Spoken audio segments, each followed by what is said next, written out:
Is the church an essential service? After nearly 2 months of only being able to gather with our church via live stream, I'm thankful that this past Sunday, our church family was able to gather in person once again.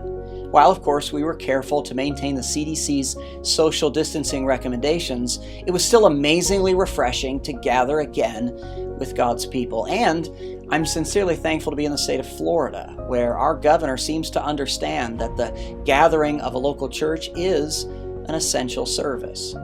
And yet my heart is prayerful for my Christian brothers who are in areas where there are higher numbers of cases of COVID-19. And I'm also prayerful for churches in areas where government officials are using this pandemic as a political weapon to minimize the importance of the ministry of local churches.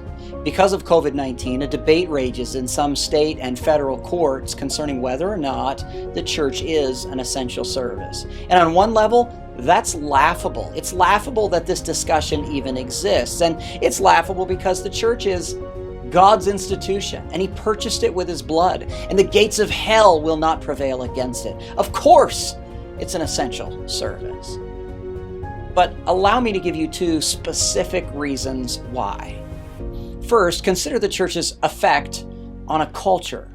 If you were to remove the church, the people of God, from any society, that society will then embark upon rapid moral decay and debilitating darkness. Jesus taught us this in His famous Sermon on the Mount. He instructed His disciples to be both salt and light. And as the church takes a salty stand against biblically defined immoral behavior, that salt allows a society to avoid complete moral decay.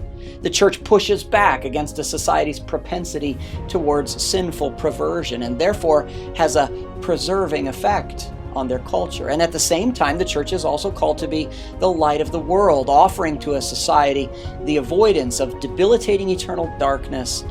Thus, the church is therefore used by God to illuminate the narrow way to life everlasting in Christ Jesus.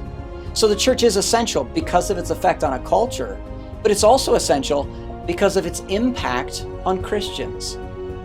When a church gathers, Christians receive a fresh perspective of the nature of God and His purpose for our lives. As we sing Bible-based hymns, as we study His Word through Spirit-filled preaching, and as we benefit from the fellowship and spiritual gifts of other believers, the redeemed church is constantly being reminded that our lives are not primarily about us, but that they're about Him, Romans 12:1 and 2. It all comes together. The hymns, the preaching, the fellowship all serve to regularly remind Christians to deny yourself, take up your cross, and follow Christ. And that regular reminder is essential to help Christians detox from the sin and weight that doth so easily beset us. Furthermore, the church is essential because it provides Christians with a healthy community of togetherness and partnership. People from various backgrounds at different stages of life have all been adopted into the family of God and therefore have all things common. The church is essential because it provides Christians with accountability through loving church discipline. The church is essential because it provides Christians with a regular spiritual strengthening and a biblical equipping to continue to minister to our needy culture. Whether any state or federal government consents or not, the church is essential because of its needful effect on a culture, as well as its invigorating impact on Christians.